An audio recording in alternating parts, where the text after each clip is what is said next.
خدا اے خدا اللهم صل على محمد وعلى آل محمد كما صليت على إبراهيم وعلى آل إبراهيم إنك حميد مجيد اللهم بارك على محمد وعلى آل محمد كما باركت على إبراهيم وعلى آل إبراهيم إنك حميد مجيد سبحانك لا علم لنا إلا ما علمتنا إنك أنت العليم الحكيم سبحانك لا فهم لنا إلا ما فهمتنا إنك أنت الجواد الكريم رب اشرح لي صدري ويسر لي أمري أعوذ بالله من الشيطان الرجيم بسم الله الرحمن الرحيم والعصر إن الإنسان لفي خسر إلا الذين آمنوا وعملوا الصالحات وتواصوا بالحق وتواصوا بالصبر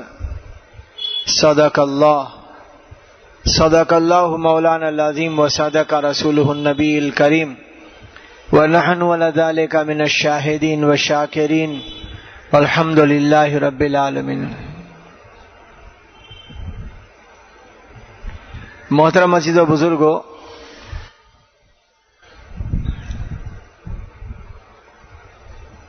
دین زندگی میں ہوگا تو ہم کامیاب ہو جائیں گے، اور ویسے انسان کا مزاج اور اس کی فطرت ہے وہ کامیاب ہونا ہی چاہتا ہے۔ دنیا میں کسی خطے میں، کونے میں، شہر میں، گاؤں میں، کہیں بھی رہنے والا انسان، اس کی محنت اپنی زندگی کے کامیاب بنانے کی محنت ہے۔ ہر ایک کی محنت اپنے آپ کو کامیاب بنانے کی ہے۔ طریقہ کار صحیح ہے یا غلط ہے، کامیاب ہونے کا رستہ اس کے نزدیک جو اس نے پسند کیا، لیکن وہ ہونا تو کامیاب چاہتا ہے کہ میں کامیاب ہو جاؤں۔ ناکام کوئی نہیں ہونا چاہتا، کیونکہ ناکام ہونے والے کو دنیا کے لوگ اچھا نہیں مانتے۔ اسی لیے یہ بات تمام انسانوں کو سمجھائی جا رہی ہے، انبیاء علیہ السلام کے زمانے سے لے کر صحابہ کے زمانے سے لے کر آج تک، کہ دین زندگی میں ہوگا تو ہم کامیاب ہو جائیں گے۔ اس لیے رسول کریم صلی اللہ علیہ وسلم کے زمانے سے پہلے مختلف موقعوں پر مختلف نبی آئے۔ اس وقت لوگوں کے پاس کچھ تھا یا نہیں تھا، کسی کے پاس حکومت تھی، کسی کے پاس پیسہ تھا، کسی کے پاس طاقت تھی، کسی کے پاس زمینیں تھی، باغ باغیچے تھے، کسی کے پاس بڑے بڑے بازار تھے، اور کچھ بھی نہیں تھا، ایسے بھی لوگ تھے۔ تو نبیوں نے آ کر کے ہر زمانے میں لوگوں کو سمجھایا، دنیا کی ظاہری شکلیں، صورتیں، اسباب، چیزیں ہو یا نہ ہو، یہ جملہ سمجھنے کا ہے۔ دنیا کی ظاہری چیزیں، اسباب، شکلیں، صورتیں تمہارے پاس ہو یا نہ ہو، کامیابی تو دین کے ساتھ ہے۔ اگر دین ہے تو کامیاب ہے، دین ہے تو ناکام ہے، دین نہیں تو ناکام ہے۔ لیکن یہ سمجھ میں جس کو نہیں آتا وہ ظاہری چیزوں کو دیکھ کر ہی سمجھتے ہیں۔ جو اللہ کو نہیں مانتے، جو ہمارے نبی کو نہیں مانتے، جو آخرت پہ یقین نہیں کرتے، ان کے نزدیک کامیابی ناکامی، چیزوں کا، اسباب کا مل جانا، اس کا بڑھ جانا، اس کا باقی رہنا، یہی ان کے نزدیک کامیابی ہے۔ چیزوں کا، اسباب کا مل جانا، اس کا بڑھ جانا، اس کا باقی رہنا، یہی کامیابی ہے۔ جو اللہ کو نہیں مانتے، جو نبی کو بھی نہیں مانتے، اور جو آخرت کو بھی نہیں جانتے، سمجھتے ہی نہیں کہ وہاں کیا ہے کیا نہیں، لیکن یہ دھوکے کا ایک ماحول، اس سے مسلمان بھی متاثر ہے، مسلمان بھی متاثر ہے۔ وہ بھی کسی درجے میں سمجھتے ہیں کہ کچھ آ جاوے، بڑھ جاوے، رہ جاوے تو میں کامیاب ہو جاؤں گا۔ پھر وہ اپنی کامیابی کے لیے حلال، حرام، جائز، ناجائز، صحیح، غلط، کسی چیز کی پرواہ نہیں کرتا۔ اس کے نزدیک چیزوں کا آ جانا، چیزوں کا مل جانا، اس کا بڑھ جانا، اس کا باقی رہنا، میں کامیاب ہو جاؤں گا۔ لیکن یہ سمجھنے کی بات ہے، اللہ تعالیٰ نے قرآن پاک میں فرمایا، جس کا مفہوم اور خلاصہ ہے کہ تم نے اس دنیا کو آخرت کے مقابلے میں ترجیح دے دی۔ اللہ تعالیٰ فرماتا ہے تم نے اس دنیا کو آخرت کے مقابلے میں ترجیح دی، یعنی آگے بڑھایا، ایک نمبر پہ رکھا، اچھا جانا اس آخرت کے مقابلے میں جو بھلی بھی ہے اور باقی رہنے والی ہے، اچھی ہے اور باقی رہے گی۔ دنیا ختم ہونے والی ہے اور گندی ہے۔ گندی سے مراد اس کے کئی سارے معنی لکھے گئے ہیں، لہذا ہر مسلمان کو سب سے پہلے اپنے بارے میں، اپنی بیوی بچوں کے بارے میں، پوری امت کے بارے میں یہ فکر ہونی چاہیے، زندگی میں دین آ جائے۔ کون سا دین آ جائے؟ جو دین قرآن پاک کہتا ہے، جو دین رسول اللہ صلی اللہ علیہ وسلم ارشاد فرماتے ہیں، اور جو دین صحابہ کی زندگی میں تھا۔ لیکن کچا مسلمان نہ قرآن کے دین کو سمجھتا ہے، نہ نبی کے دین کو سمجھتا ہے، نہ صحابہ کے دین کو سمجھتا ہے، وہ تو اپنے ماحول کے لوگوں کو دیکھتا ہے۔ کس کو دیکھتا ہے؟ ماحول کے لوگوں کو، کہ کس کے پاس آ رہا ہے مال، کیسے آ رہا ہے، ارے کیسے بھی آ رہا ہے، دیکھو آ رہا ہے نا، اب میں بھی ایسا ہی کروں گا۔ یہ دھوکے میں ہے، دھوکے میں۔ اللہ فرماتے ہیں آخرت ہمیشہ ہمیش کی ہے اور اچھی ہے، اور دنیا ختم ہونے والی ہے، مٹنے والی ہے، چھوٹنے والی ہے اور گندی ہے، تھوڑی ہے۔ یعنی کتنی ساری مثالیں اس پر دی ہے۔ صحابہ یہ بات کو سمجھ گئے تھے، اسی لیے ایک اللہ والے نے کہا صحابہ کے پاس بڑی سوجھ بوجھ یہ تھی، بڑی سمجھداری یہ تھی کہ انہوں نے سمجھ لیا کہ یہ جو نبی بھیجے اللہ نے، اس کا ساتھ دے دو، اس کی بات مان لو، اللہ ہمیں ہمیشہ ہمیش کی راحت دے دے گا۔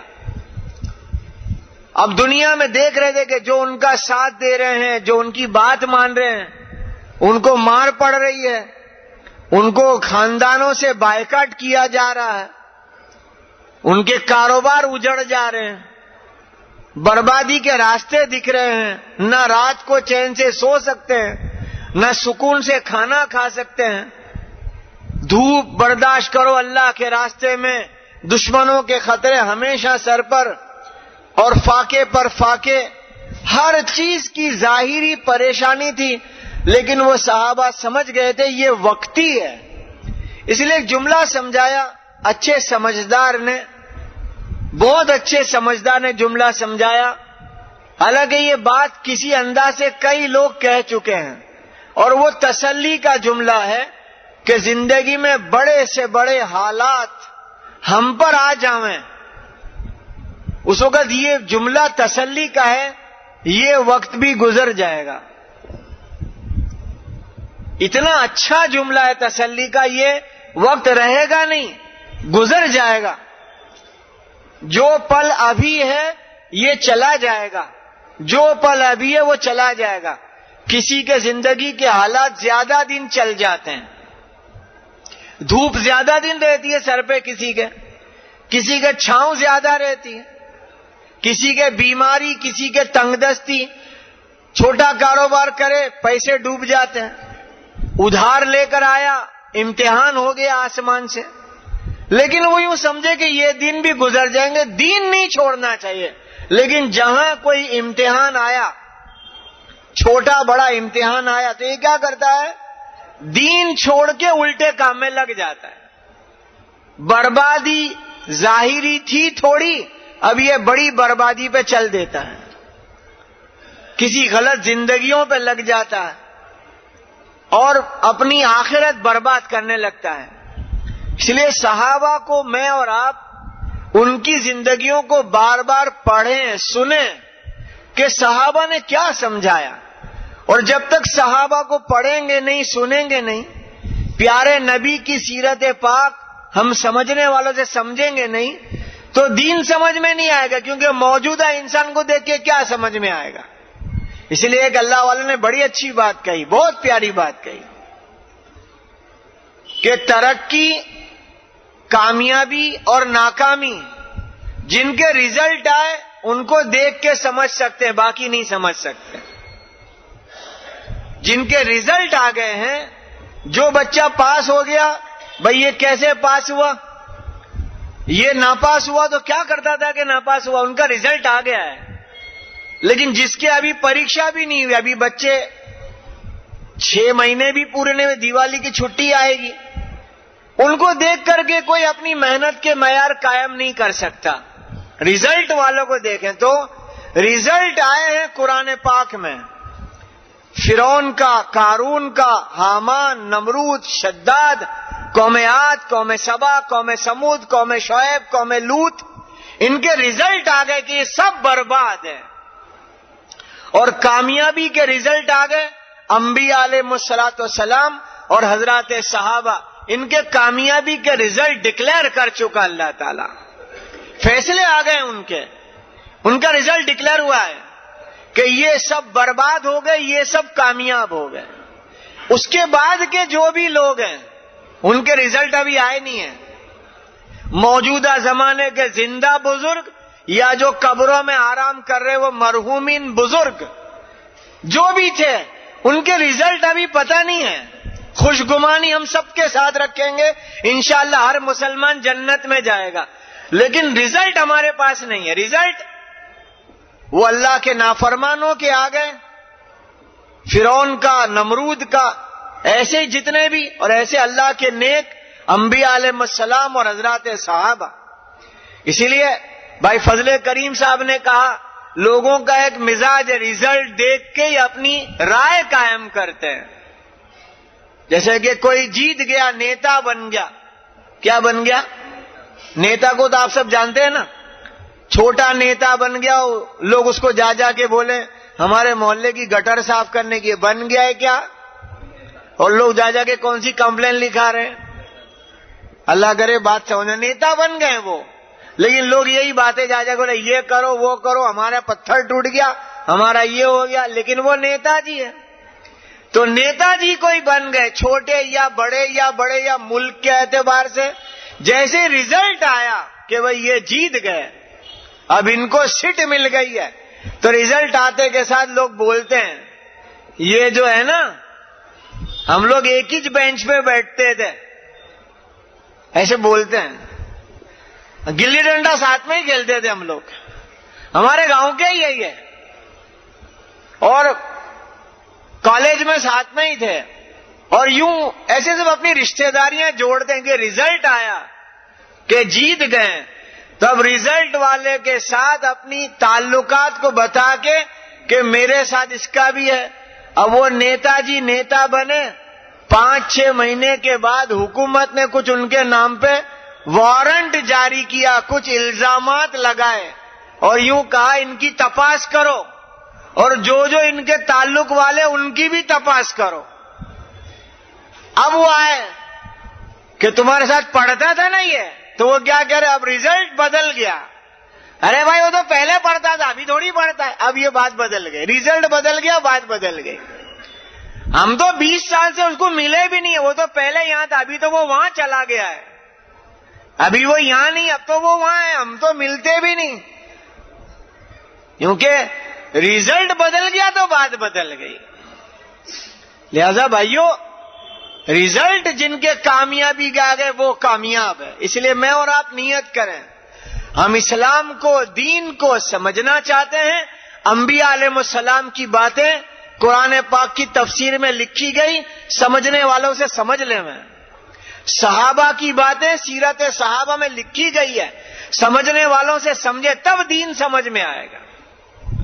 حضرت عمر رضی اللہ تعالیٰ کو رسول اللہ صلی اللہ علیہ وسلم نے یوں کہا، میرے بعد میں اگر کوئی نبی ہوتا تو وہ عمر ہوتے۔ ایسے ہی نہیں کہا کہ ایک ایسا شخص جس کے بارے میں آسمان سے آیتیں آ رہی ہے، جس کے زبان کے جملے نکلتے ہیں، اوپر سے اللہ کے فیصلے آتے ہیں. ایک درجے کو پہنچے ہوئے آدمی ہیں، ان کے زمانے کا واقعہ لکھا ہے. اس کے راوی حضرت انس رضی اللہ تعالیٰ عنہ، کہ حضرت انس رضی اللہ تعالیٰ عنہ کہتے ہیں کہ مصر سے ایک آدمی آیا مدینہ منورہ، اور آ کر کہنے لگا کہ مصر میں جو گورنر ہے عمرو ابن عاص، اس کو تم نے گورنر بنایا ہے، ان کا بیٹا ہے محمد.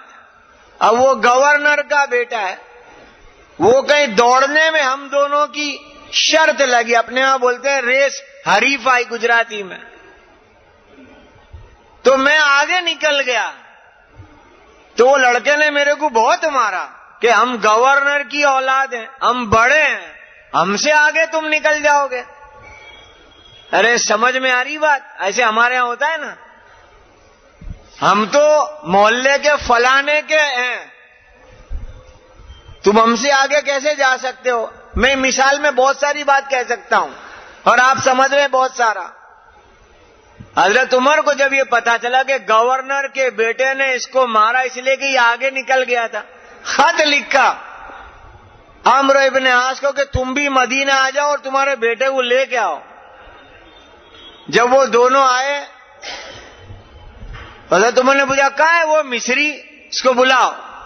تو مصر کے رہنے والے کو مصری کے وہ آیا کہ کوڑا اٹھا اس کے بیٹے کو مار، اس نے تیرے کو مارا تو بھی مار.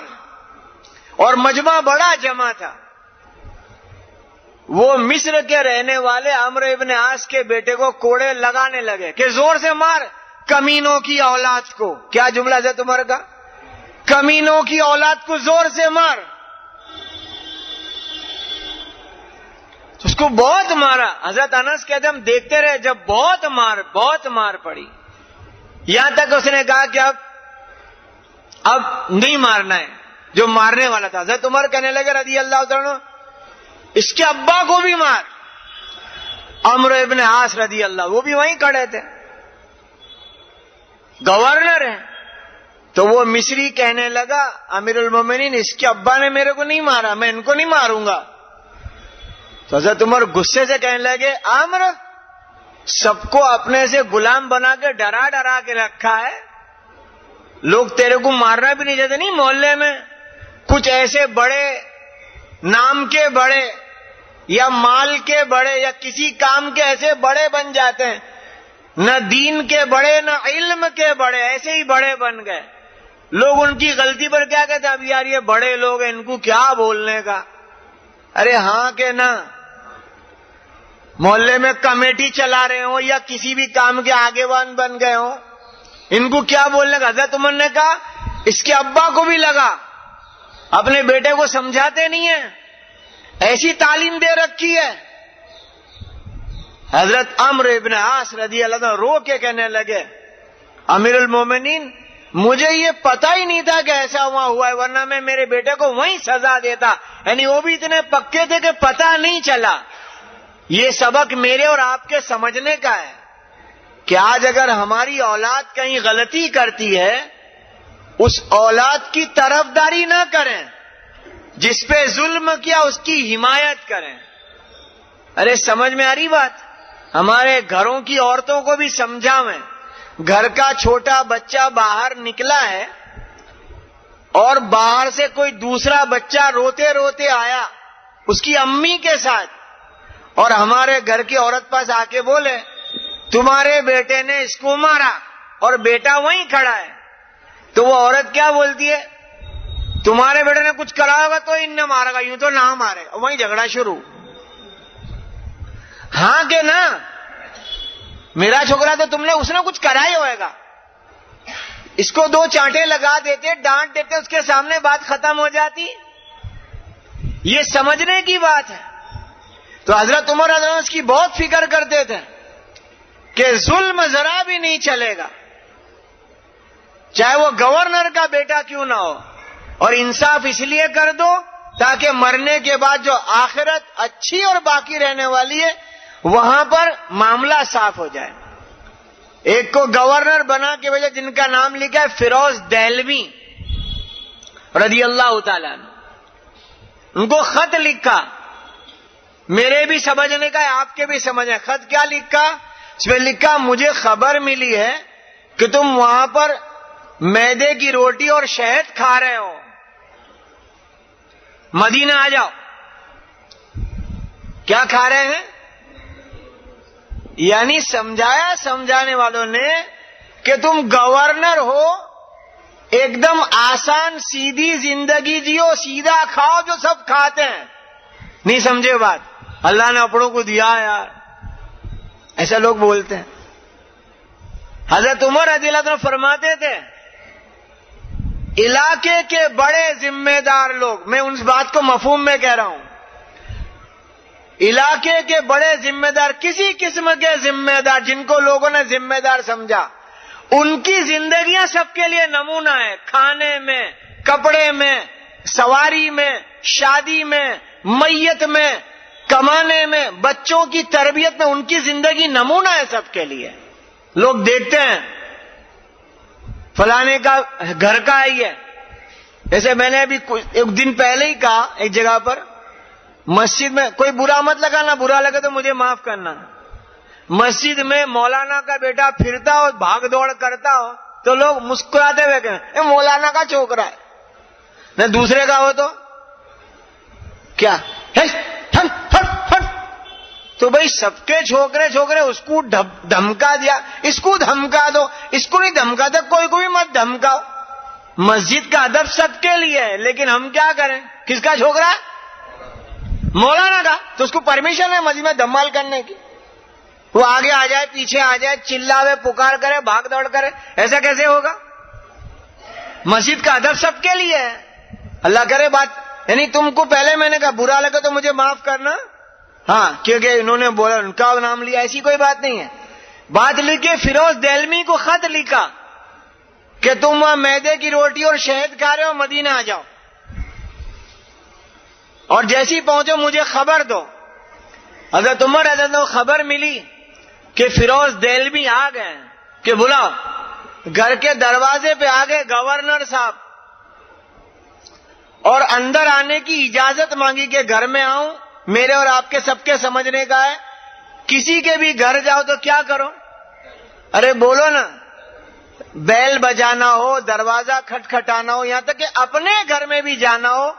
بعض بوڑھوں کا, اچھے لوگوں کا یہ طریقہ کار ہے, کھنکھاڑتے ہیں یا کچھ ایسی آواز نکالتے, گھر میں پتا چل جائے کہ حضرت آ گئے ہیں, تو وہ ذرا ٹھیک ٹھاک ہو جاتا ہے معاملہ, یا پاور کا ڈر ہو جائے یا جو بھی ہو.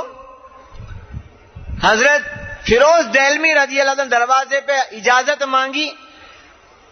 ابھی ان کو اجازت ملی ہی تھی کہ ایک قریشی جوان ایک دم سے اندر داخل ہونے لگے گھر میں, حضرت عمر رضی اللہ عنہ کے.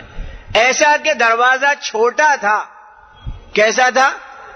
ہمارے جیسے گھر کے بڑے بڑے دروازے نہیں کہ 5 فٹ کا رکھو, اللہ کرے کہ بات سمجھ میں آ جائے. تو وہ چھوٹے دروازے میں دونوں پھنسا گئے. اور فیروز دہلوی جو گورنر صاحب تھے, ان کو برا لگا کہ میرے کو اجازت ملی, اور تو ان کے منہ پہ اتنی زور سے مارا کہ ناک میں سے خون آ گیا, اور وہ قریشی اندر چلے گئے. خون دیکھ کے حضرت عمر نے پوچھا کہ کیا ہوا یہ؟ کہ وہ دروازے پہ جو کھڑے انہوں نے مارا میرے کو. تو بلایا اندر کہ گورنری کا پاور گیا نہیں تیرے میں. کیوں کیا ایسا؟ کہ آپ نے مجھے اجازت دے دی آنے کی, اور یہ بغیر اجازت کے اندر گھسنے لگا تو دروازے میں سے آ نہیں سکے, تو مجھے غصہ آ گیا. تو کہ اس میں غصہ آ کے ایسا مار دینے کا, یعنی اپنے آپ کو تم بہت بڑا درجہ دے رہے ہو, اب اس سے بدلہ دلوا دو. تو وہ گھٹنوں کے بل بیٹھ گئے فیروز دہلوی رضی اللہ عنہ. گورنر صاحب یوں نہیں کہ ہم تو گورنر ہیں, ہم تو کچھ بھی کریں, غلط کرے, صحیح کرے, اچھا کرے, برا کرے, ہمارے سامنے ہونے والا کو حضرت عمر رضی اللہ عنہ کہنے لگے تو بھی اس کے منہ پہ مار دے, اس نے غلط کیا, اپنے گورنری کے پاور میں ہی ہے. جیسی وہ گھٹنوں کے بل بیٹھے, یہ قریشی جوان کھڑا رہا, اپنا ہاتھ اٹھایا مارنے کے لیے. حضرت عمر کہنے لگے ایک چھوٹی بات سن لے کہ ایک مرتبہ فجر کی نماز کے بعد رسول کریم صلی اللہ علیہ وسلم چہرے پر خوشی کے آثار تھے اور ایک اعلان کیا کہ رات کو ایک نبوت کا دعویٰ کرنے والا جھوٹا شخص اسود انسی, اس کا قتل ہو گیا, اور وہ قتل فیروز دہلوی نے کیا ہے. تو نبی اس سے خوش ہو گئے تھے. ایک بات سنا دی کہ یہ وہ ہے جس نے جھوٹے نبوت کے دعوے کرنے والے کو قتل کیا تھا اور میرے نبی اس سے خوش ہو گئے تھے, تو اس کو معاف کر دیتا ہے. بدلہ لینے کی بات ہے اور پھر کیا کہہ دیا, معاف کر دیتا ہے.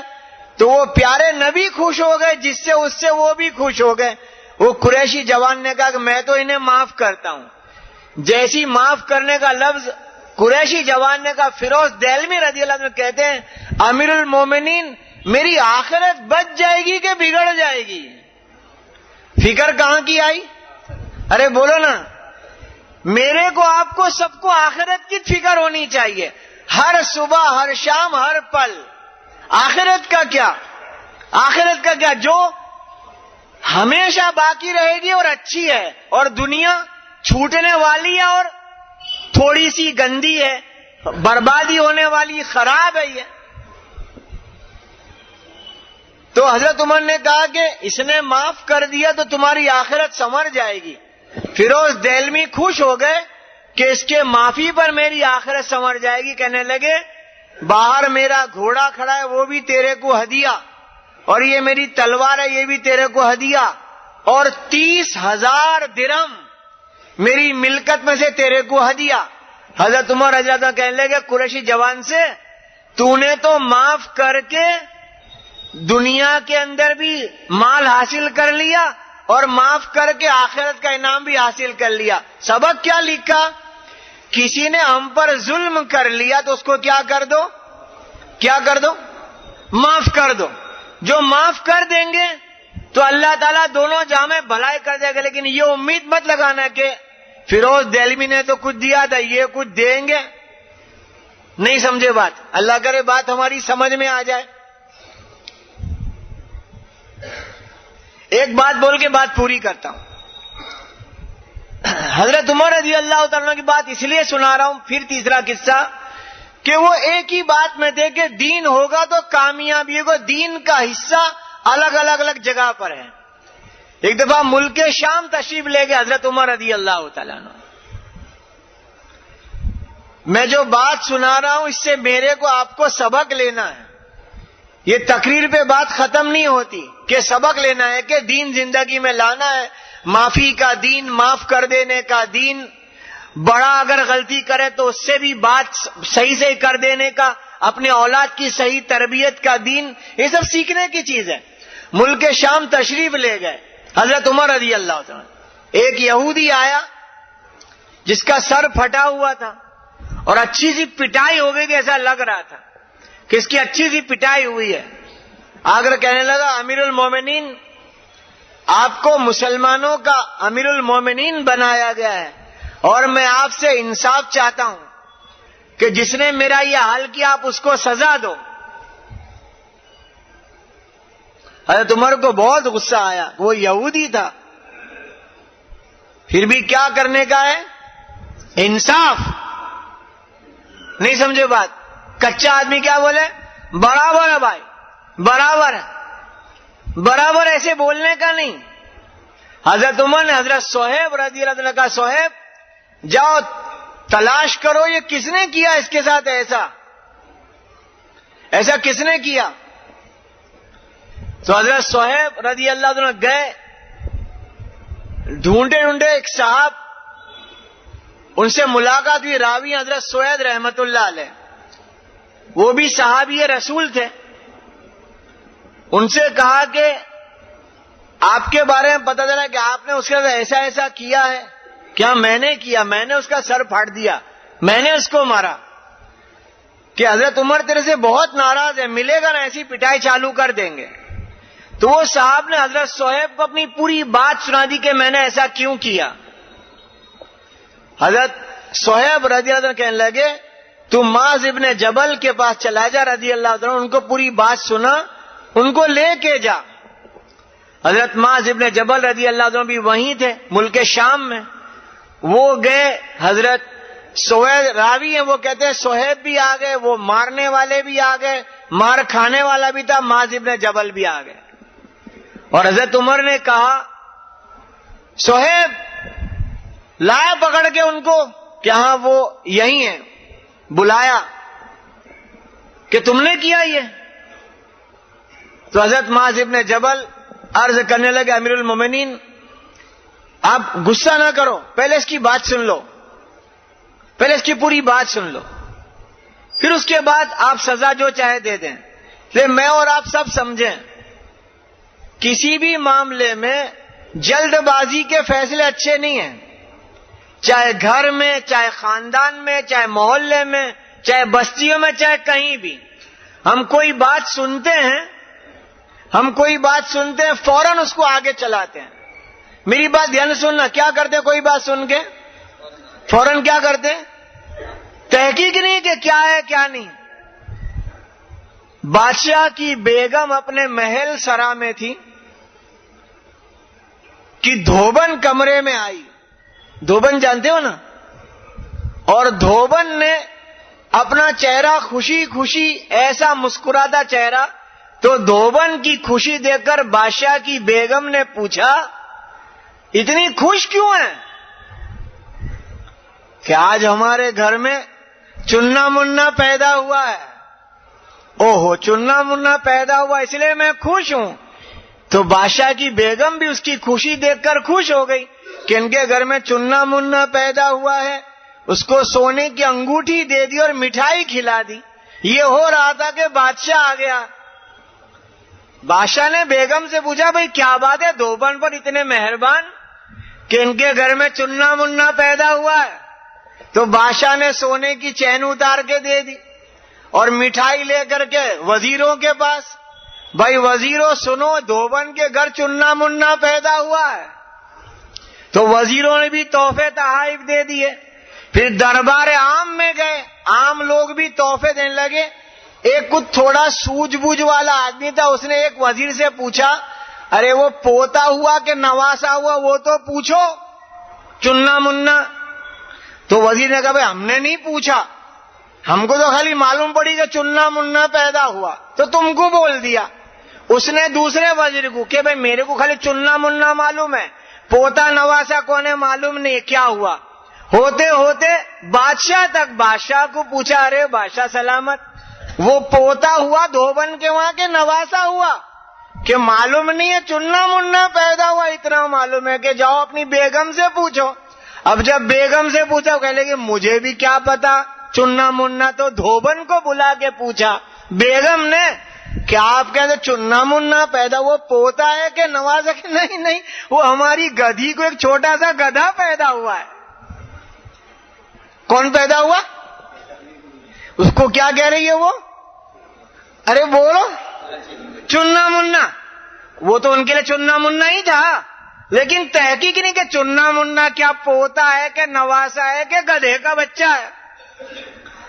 آج کے واٹس ایپ والوں کا یہی حال ہے، جو آئی بات فوراً آگے، جو آئی بات فوراً آگے، دیکھ تیرے کو بھیجتا ہوں۔ اس کی تحقیق کرو کیا صحیح ہے کیا غلط ہے، کہ کتنی بات حق ہے کتنی غلط ہے، بس آگے بھیج کے پریشانیاں بڑھاؤ،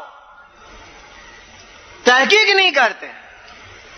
حضرت عمر رضی اللہ عنہ کہہ رہے معاذ ابن جبل پہلے آپ پوری بات سن لو اس سے پھر سزا دینا۔ تو حضرت صہیب جن کو لے کر انہوں نے پورا سنایا کہ ایک ہماری مسلمان عورت ایک گدھے پہ جا رہی تھی، اس یہودی نے اس عورت کو ایک لکڑی کا ایسے چوکا مارا، یعنی کہ وہ گر جاوے، لیکن وہ نہیں گری، تو اس نے ہاتھ سے دھکا دے کے گرا دیا اور اس کے ساتھ غلط کام کیا ہے، اور مجھ سے دیکھا نہیں گیا تو میں نے اس کے سر پہ مار دیا، پھر اس کی پٹائی کر دی۔ اس پر بھی حضرت عمر کہنے لگے وہ عورت کو بلا کے لاؤ۔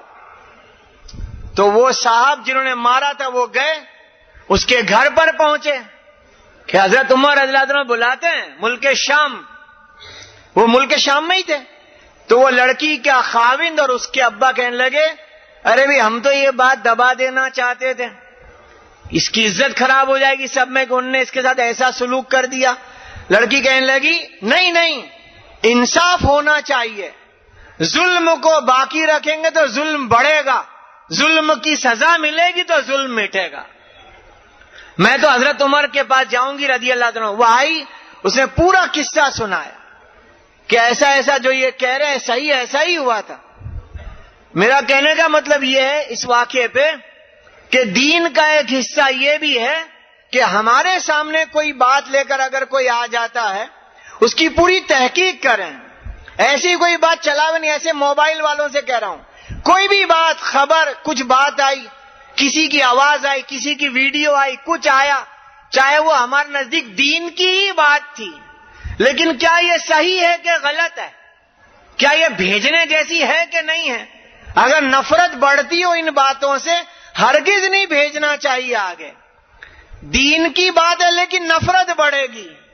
بہت دھیان سے بات سننا، اللہ کرے کہ بات سمجھ میں آ جائے کہ بھئی کوئی نے ایسی بات کہہ دی کسی کے متعلق کہ کوئی سنے گا اس کو نفرتیں آئے گی کہ ایسا بولتے ہیں، ان کے متعلق ایسا بولتے ہیں، اور وہ کہنے والے دیندار ہیں لیکن دینداروں کے بارے میں کچھ کہہ رہے ہیں۔ تو اللہ کے واسطے ہر بات میں ہمارے پاس رہبر ہے، علماء اور مفتیان کرام اور دیندار، ان کی رہبری میں دین کی زندگی جینی پڑے گی۔ اللہ مجھے آپ کو صحیح دین سمجھ کر صحیح دین پر چلنے کی توفیق عطا فرمائے۔